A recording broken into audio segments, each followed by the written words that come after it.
Hello everyone, my name is Stonesy Boy and welcome back to Reading with Stonesy. Today we are reading chapters 14 to 16, pages 82 to 100.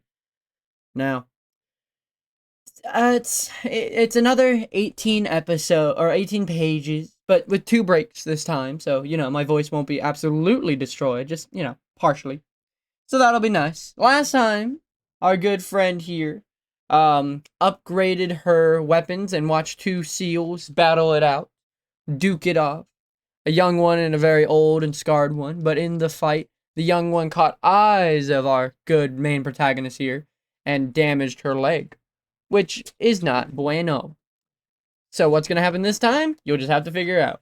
In chapter 14, my leg hurt so much by the time I had reached the house that it had hard for me to crawl under the fence and move aside the heavy rock. For 5 suns I could not go outside and my leg had swollen so badly I had no herbs in which to treat it. I had enough food to eat, but on the third day the water in the basket ran low.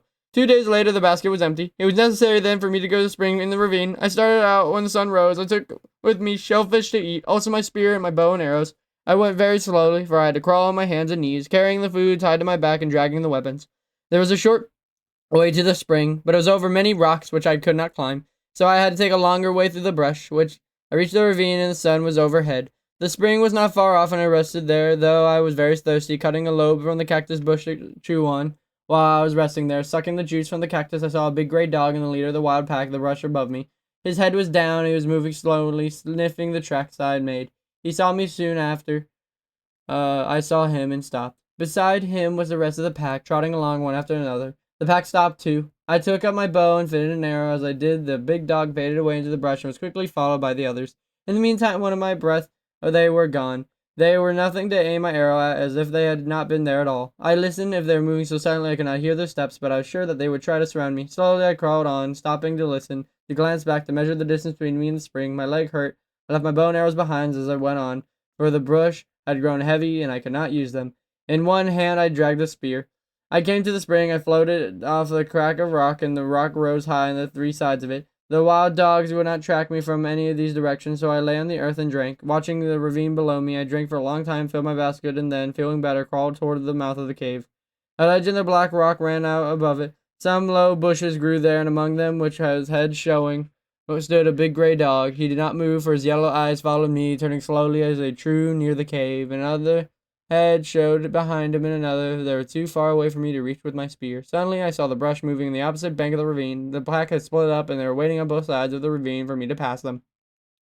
The cave was now in front of me. I crawled to the mouth and into it. Above me I could hear feet running and cracking in the bush, which was followed by silence. I was safe. I knew the wild dogs would come back, but they did as night fell, stalking around in the brush until morning, but not venturing close. Although the mouth of the cave was small, once you were inside, it spread out and you could stand up.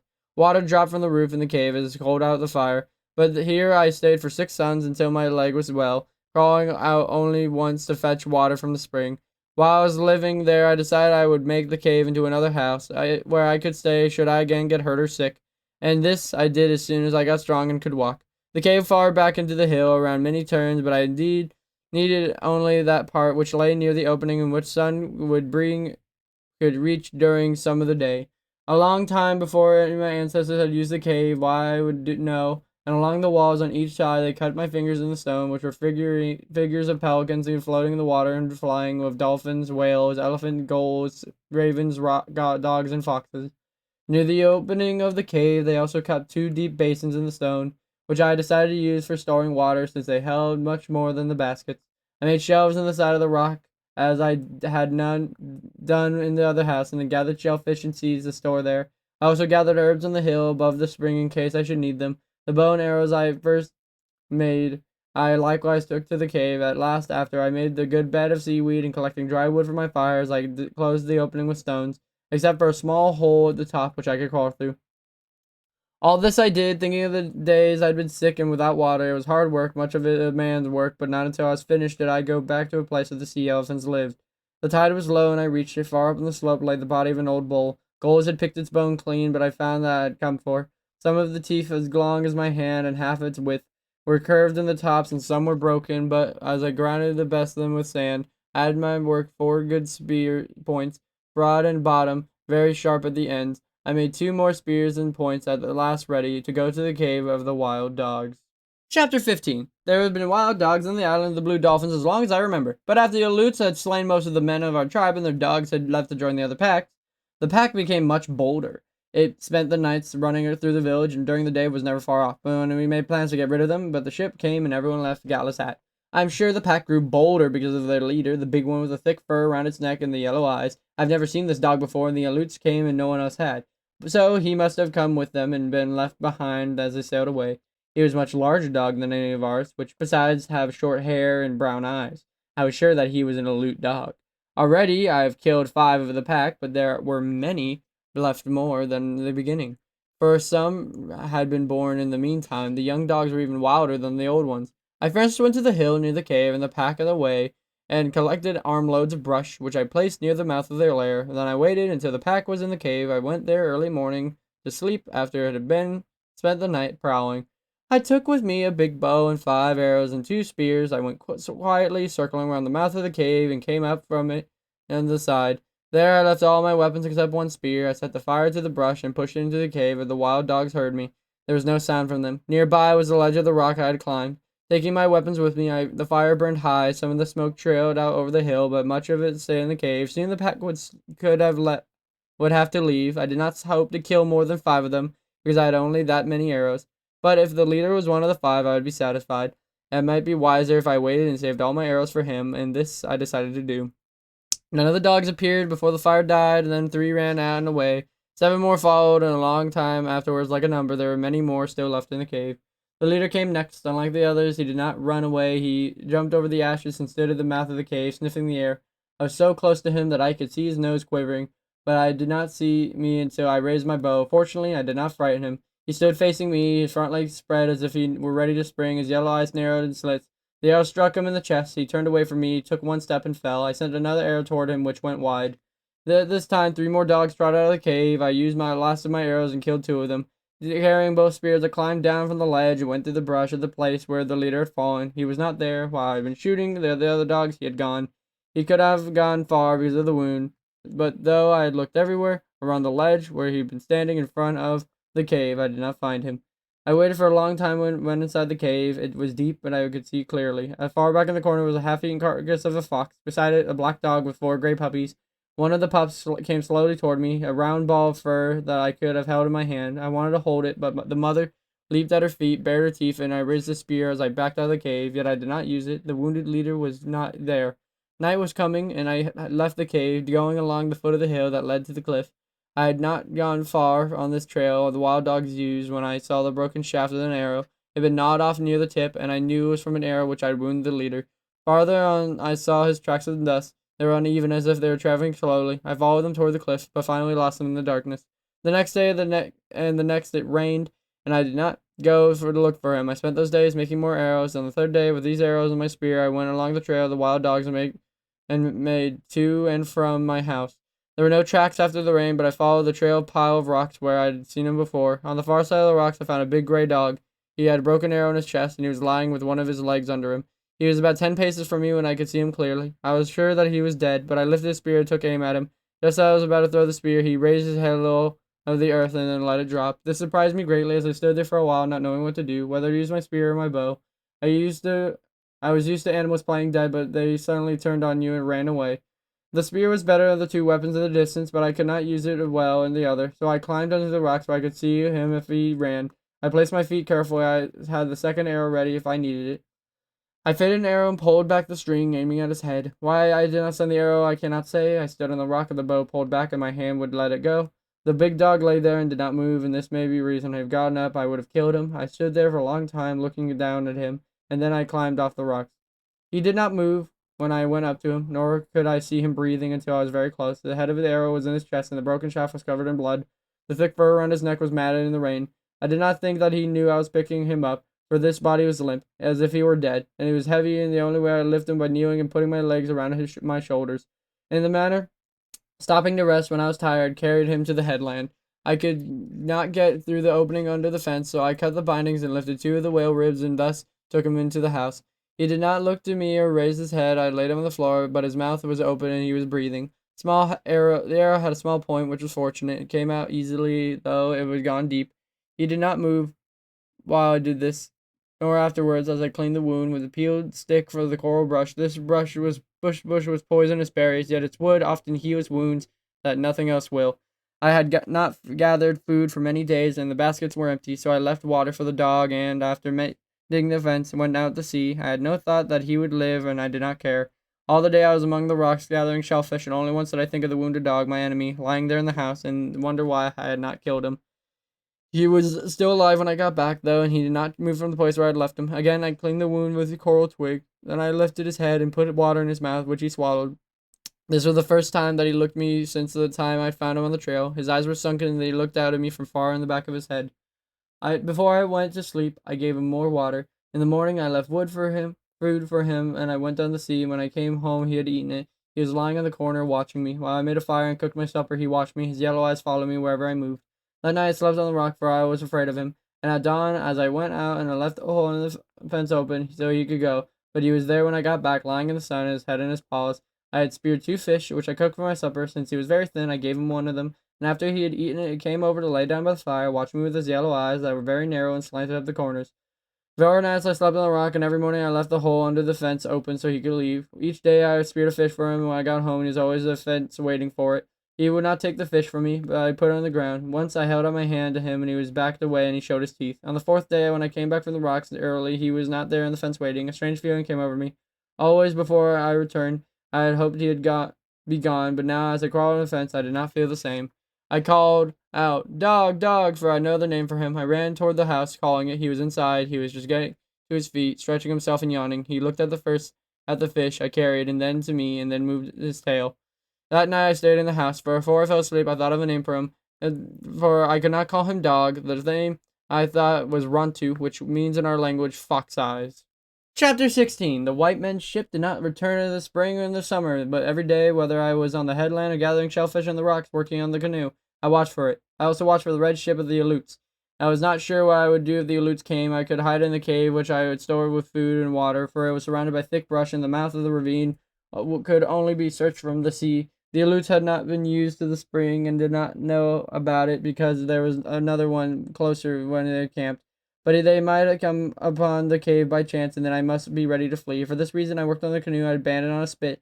I went to the place where the others were hidden, but dried out and cracked. Also, they were too heavy for a girl to push into the water, even a girl as strong as I was. The tides had almost buried the canoe, and I labored many days to dig it out of the sand. Since the weather was warm, I did not go back and forth to my house in the headland, but cooked my meals in the sandpit, and nights slept in the canoe, which saved much time. Even this canoe was big for me to pull easily and out of the water, so I set out by making it smaller. I did this by loosening all the planks, by cutting the sinews and heating the pitch that bound them together. I then shaped these planks to the half their length, using sharp knives made from black stone, which would be found in one place on the island, and bound them back together with fresh pitch and sinews. The canoe I had finished was not as beautiful as it had been before, but I now lifted one end of it and drug it through the waves. All the time I had been working on the canoe, which was most of the summer, Rontu was with me. He either sleeping in the shade of the canoe, or running up and down the sand pit chasing the pelicans that roost there in great numbers because of their numerous fish nearby. He never caught any of the birds, yet he would keep trying until his tongue hung out of his mouth. He had learned his name quickly for many words that meant something to him. Zalawit, for example, which was our word for pelican, and nipe, which means fish. I talked to him often, using these words and others and many that he did not understand, as though I were talking to one of my people. "Rontu," I would say after he'd stolen my special fish I had speared for my supper. "Tell me why it is that you are such a handsome dog and yet such a thief." He would put his head on one side and then the other, although he knew only 2 words, and look at me. Or I would say, "It's a beautiful day. I have never seen the ocean so calm, and the sky looks like a blue shell. How long do you think these days will last?" Rontu would look up at me just the same, though he did not understand one of the words, acting as if he did. Because of this, I was not lonely. I did not know how lonely I had until I had Rontu to talk to. When the canoe was finished, the pitch had dried, and I wanted to find out where it went, though the water, if the planks leaked. It were set off in the long voyage around the island. The voyage took all of one day, from dawn until night. There were many sea caves in an island of the blue dolphins, and some of them were large and go far back into the cliffs. One of these was near the headland where my house stood, where the opening was narrow and not much wider than the canoe, but once we were inside, it spread out larger than my place on the headland. The walls were black and smooth and slanted far up over the head. The water was almost black except for the light that came through the opening, where it had gold color, and you could see the fish swimming around. They were different from the fishes in the weaves, having larger eyes and fins that drifted out of their bodies like kelp. This place opened into another, which was smaller and dark. I could see nothing. It was very silent in there, with no sound of the waves on the shore, only the lapping of the water against the rocky walls. I thought of the god Tuma Yawit, and now how it became angry of Mukat and got down and down into the another world, and I wondered if it were not such a place as if he had gone. Far ahead was a spot of light no larger than my hand, so instead of turning back, which I felt like doing, I drifted toward it around many turnings, came to the last of another room, which much like a first. Along one side was a wide shelf of the rock, which ran out to the sea, though narrow opening. The tide was full, and yet the shelf was out of the water. It was a fine place to hide the canoe, which could be lifted out and stored where no one would find it. The ledge joined the cliff just below my house. All I needed was to trail down the cave, and then the canoe would be close at hand. "We've made a great discovery," I said to Rontu. Rontu did not hear me. He was watching the devilfish just beyond the opening of the cave. This fish was small head with eyes and bulge and many arms. All day Rontu had been barking at the cormorants, the gulls, the seals, at everything that moved. Now he was quiet, watching the black thing in the water. I let the canoe drift along and knelt down at the side until I could pick up my spear. The devilfish was in front of us, swimming slowly near the surface, moving all his arms at once. Large devilfish are dangerous if you are in the sea, for their arms are so long as a man, and they could quickly wrap them around you. They also have a big mouth, a sharp beak where their arms join their head. It was one of the largest I had ever seen. Since Rontu was standing in front of me and I could not put the canoe in a better position, I had leaned out to use a spear. As though I did, the devilfish saw my movement and let loose in the water a black cloud of liquid which instantly hid him from view. I knew that the devilfish would not be in the center of this cloud, for he had left it behind.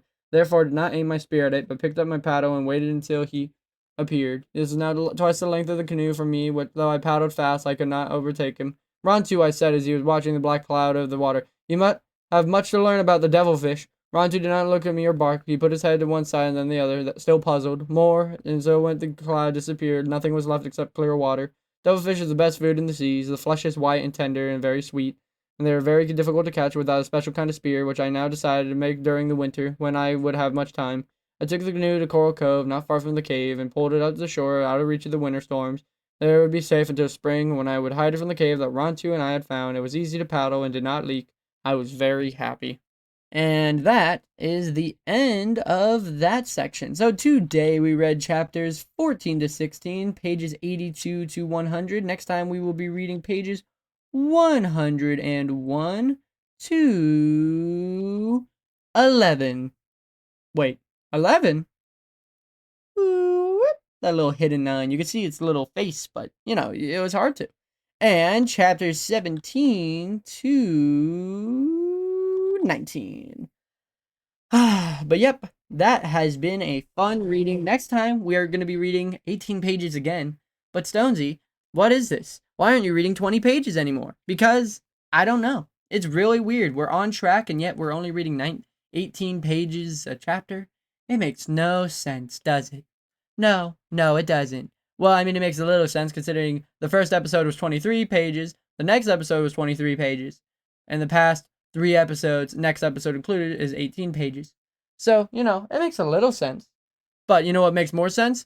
The fact that next on our agenda is going to the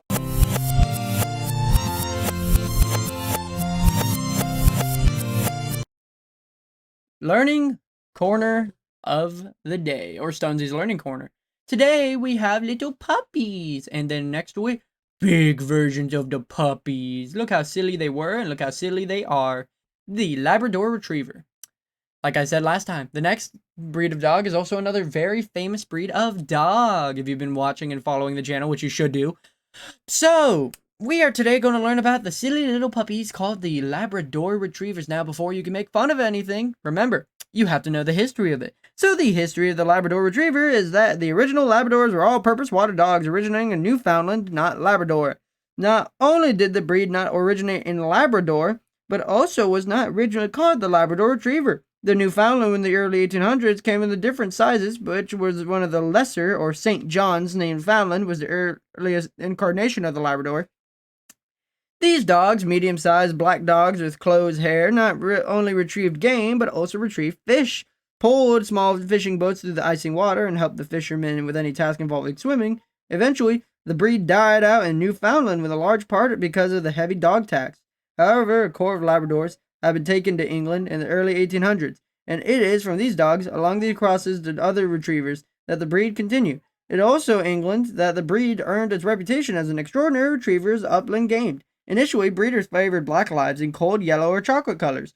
By the early 1900s, the other colors had become acceptable. Although it had still not as widely favored as the blacks, the breed was recognized by the English Kennel Club in 1903 and by the AKC in 1917. The popularity of the breed has grown steadily until it became the most popular breed in America in 1991 and remains so today.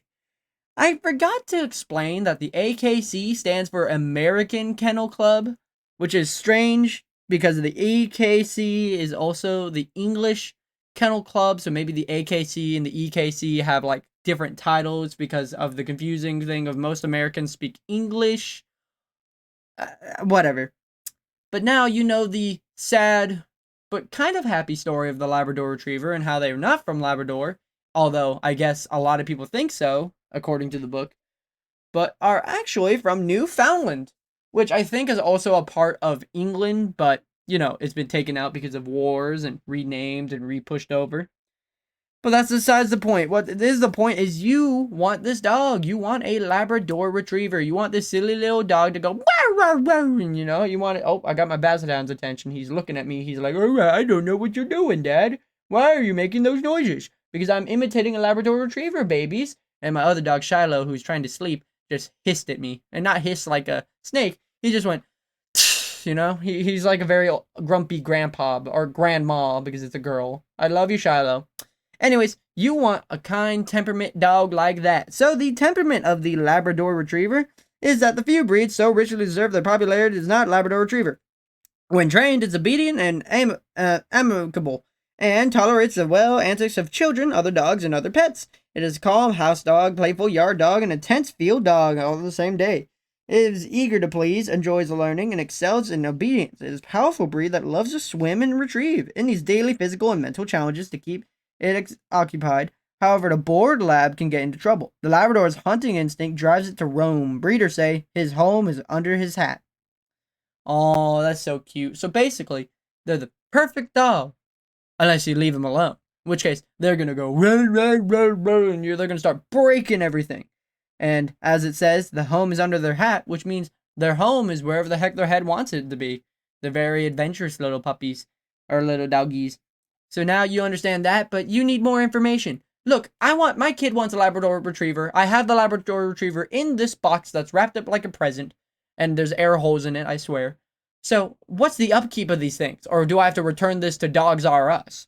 Well, the temperament of the Labrador Retriever, or the upkeep, of the Labrador Retriever, is that the Labradors are active and sociable dogs. They need daily exercise, preferably in the form of retrieving and swimming. Owners of swimming pools either must fence them out or be prepared to share the pool with the dog.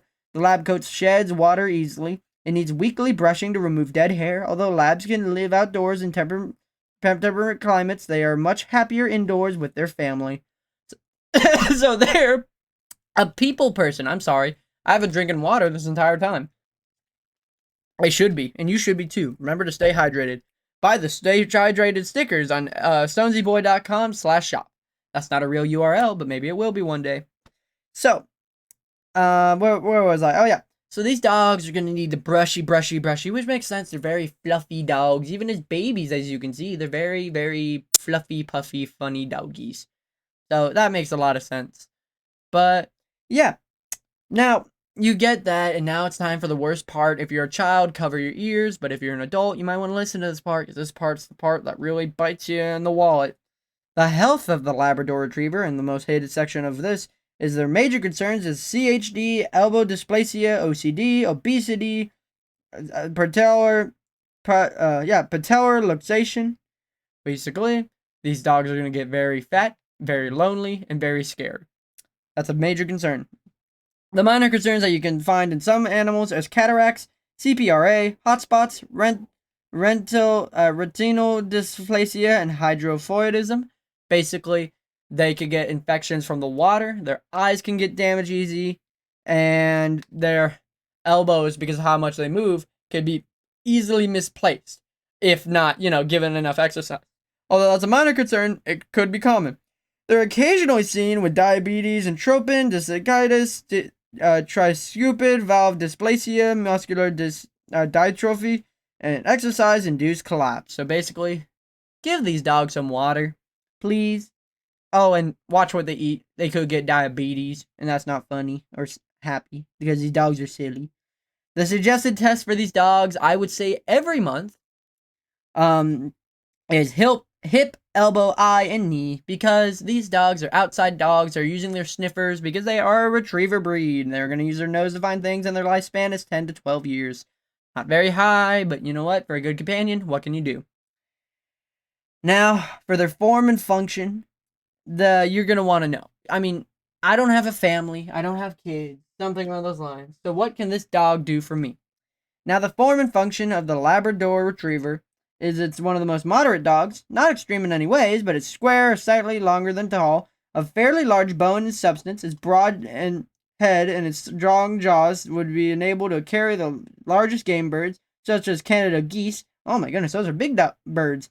Its heavy body, sit, and strong legs enable it to swim and run powerfully. Its coat, which is short, straight, and dense, and a soft undercoat, is weatherproof and helps to protect it from icy waters. The Lab is a working retriever and would possess style without over-refinement and substance without clumsiness.